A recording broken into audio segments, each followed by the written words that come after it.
Nexia baribir olib qo'yadi-yu. Akalar, juda ham ko'pchilik so'radi. Nexia bilan Gentrani ikkala tarafga tortsa, qaysi biri tortib ketadi? Foydasi yo'q, Nexiachi olib kelib, buyog'ini o'zingga qo'yib berasizlar. Ha aytgancha o'rtoqli Nexia 1.6, Gentra esa 1.5. Ko'ramizmi? Arqon yirtilib ketmasligi uchun 2 qavat qildik.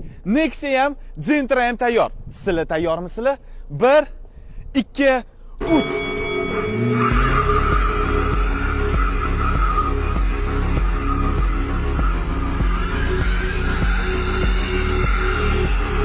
Birinchisi bo'lmadi, ikkinchi raund.